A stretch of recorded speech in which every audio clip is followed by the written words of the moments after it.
Hello everyone, আশা করছি সবাই ভালো আছো। আমি অনেক বেশি ভালো আছি। আচ্ছা, স্পেশালি ঢাকা শহরে এমন কি কেউ আছে যে কিনা ঢাকার মধ্যে নিরিবিলি একটি জায়গার সন্ধান পাবে আর সেখানে যেতে চাইবে না? আমি আজকে এরকম একটি জায়গায় গিয়েছিলাম। জায়গাটি বেশি দূরে কোথাও না, জায়গাটি হচ্ছে গুলশান লেক পার্ক। চলো এই ব্যস্ত আর যানজট শহর থেকে বের হয়ে কোলাহল পরিবেশটা একটু উপভোগ করা যাক। এই শান্তি আর কোলাহল পরিবেশটা আপনাকে উপভোগ করতে হলে অনেকটা হাঁটতে হবে, প্রায় 1 কিলোমিটার, কারণ মানুষ এখানে বেশিরভাগ হাঁটতেই আসে সকালবেলা। আর আপনাকে এটা উপভোগ করতে হবে যে পুরো 1 কিলোমিটার হাঁটতে হবে। আপনারা দেখতেই পাচ্ছেন কতটা সুন্দর আর গ্রামের মতো পরিবেশ। একটা বিশাল দিঘি আছে আর খুব সুন্দর রাস্তা, অনেকগুলা গাছ।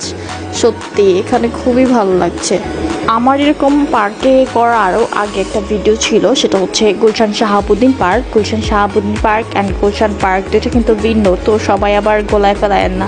সত্যি বলতে ভয়েস ভিডিওতে ক্যামেরার সামনে আসতে আমার একটু লজ্জা লাগে, সেজন্য আমি ক্যামেরার সামনে আসি না এ ধরনের ভিডিওতে। ঢাকাবাসী এবং সবার উদ্দেশ্যেই বলছি, যদি সময় পান, ফ্রি থাকেন, অবশ্যই এরকম একটা কোলাহল পরিবেশ উপভোগ করবেন।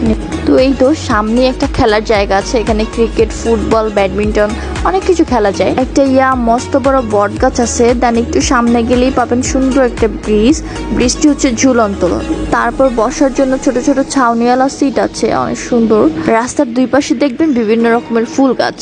এত সুন্দর ফুল দেখে লোভ সামলাতে না পেরে একটি ফুল ছিঁড়ে নিলাম। তারপরে যত রকমের ঢং আছে এই ফুল দিয়ে সবই করে নিলাম।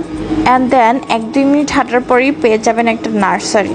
এখানে বিভিন্ন রকমের ফুল গাছ, ফল গাছ, অনেক কিছু গাছ আছে। তারপরে একটা অদ্ভুত বিষয় খেয়াল করলাম, এখানে প্রত্যেকটা গাছেই নেম প্লেট দেওয়া আছে, প্রত্যেকটা গাছের গায়ে নিজস্ব নাম লেখা আছে। যাই হোক, অদ্ভুত হইলেও বিষয়টা ভালো, মানুষ যারা গাছ না চিনে তাদের চিনতে সুবিধা হবে। যাই হোক, হাঁটতে হাঁটতে আর ভিডিও নিতে নিতে 1 কিলোমিটার শেষ হয়ে গিয়েছে প্রায়। এখন বের হয়ে যাব।